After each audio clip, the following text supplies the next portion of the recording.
বেগমগঞ্জ উপজেলা পরিষদ নির্বাচনে দোয়াত কলম মার্কার চেয়ারম্যান প্রার্থী বিশিষ্ট সমাজসেবক মোহাম্মদ সাইদ সারিয়ার সমর্থনে শুক্রবার সন্ধ্যায় একলাশপুর ইউনিয়ন ২ নং ওয়ার্ডের মোল্লাবাড়িতে উঠান বৈঠক অনুষ্ঠিত হয়।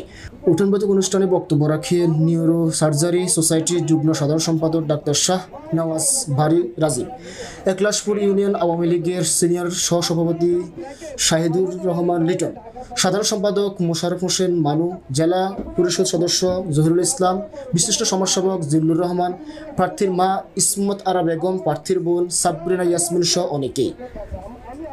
বক্তারা বলেন, আগামী ২৯ তারিখে সকলে ঐক্যবদ্ধ হয়ে দোয়াত কলম মার্কা প্রার্থীকে বিপুল ভোটে বিজয় করতে হবে।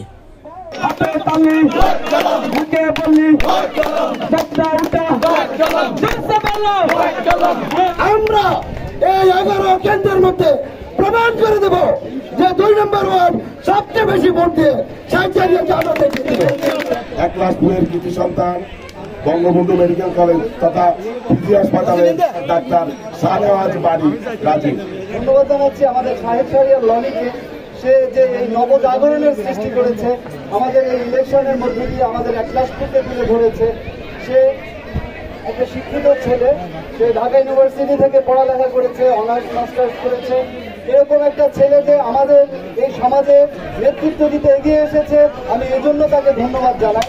এজন্য আমি ধন্যবাদ জানাই তার পরিবারকে, তার ধন্যবাদ জানাই আমাদের একলাশপুরবাসীর মধ্যে সবাইকে, সবার মধ্যে যে জাগরণের সৃষ্টি হয়েছে এই নির্বাচনকে কেন্দ্র করে।